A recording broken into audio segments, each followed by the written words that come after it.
NATO challenges Putin days after Moscow's direct threat, with alliance members publicly reaffirming collective defense commitments and moving to reassure vulnerable partners even as tensions spike following Kremlin warnings.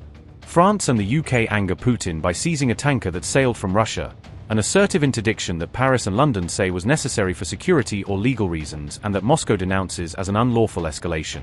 Putin lashes out at the EU for piracy after France's bold tanker siege, accusing European governments of overreach in framing the interdiction as an illegitimate, coercive act that undermines international maritime norms and fuels diplomatic confrontation. Amid the Ukraine war, France detained a tanker sailing from Russia, TASS reported on June 1st, an action that Paris says was taken to enforce legal and security measures associated with the conflict.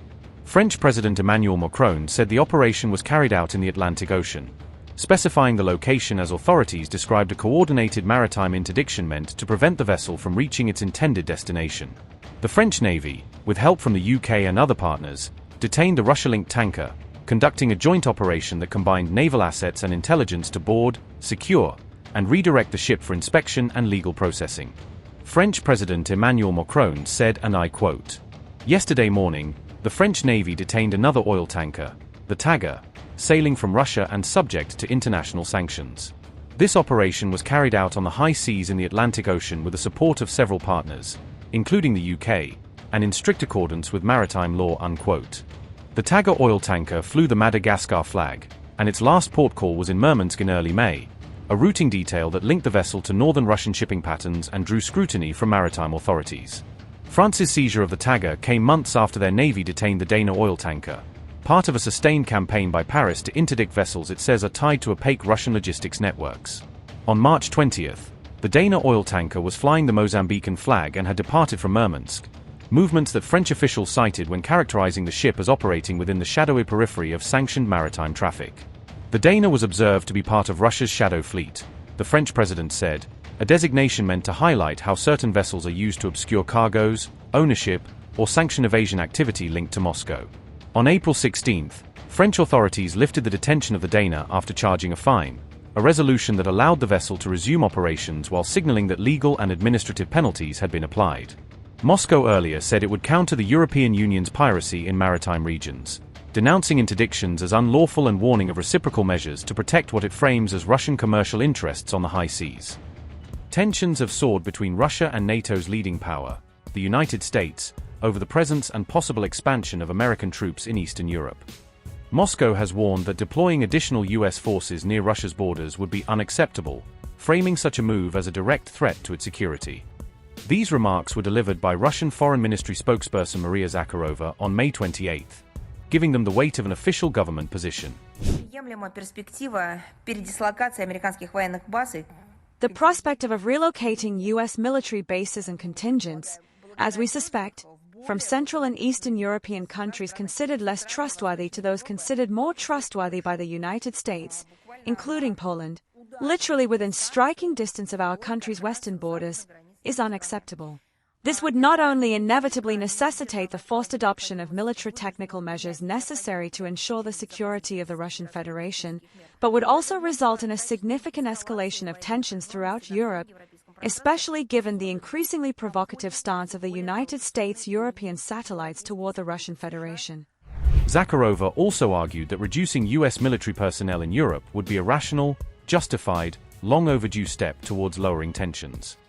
She claimed that pulling back American forces would help stabilize what she described as an imbalanced security situation created by NATO's actions.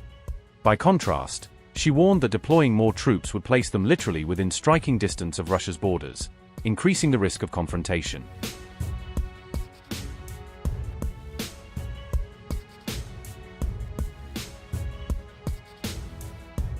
Roughly 80,000 US soldiers are currently deployed across Europe, with around 10,000 stationed in Poland alone as part of NATO's forward posture. Poland shares a border with Russia's heavily militarized Kaliningrad exclave, making any troop buildup there especially sensitive. Russia's latest warning coincided with Trump unveiling plans to send an extra 5,000 American troops to Poland, a move Moscow sees as directly provocative. Despite political infighting, NATO has been steadily ramping up its defenses, preparing for the possibility of a Russian attack somewhere along the alliance's eastern flank. A Danish intelligence report in 2025 warned that Russia could be in a position to attack parts of Europe within the next 5 years, further fueling alarm. However, Vladimir Putin has repeatedly insisted that Moscow has no intention of striking NATO, unless Russia itself is attacked first. Russian officials have long accused the West of reckless militarization, arguing that NATO is pushing forces and weapons too close to their borders. They often cite NATO's eastward expansion, right up to Russia's near abroad, as one of the underlying causes of the war in Ukraine.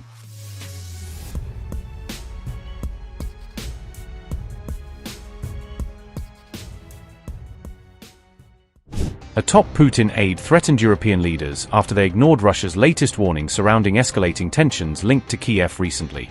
Former Russian President Dmitry Medvedev mocked European governments publicly during a sharply worded post shared online through social media.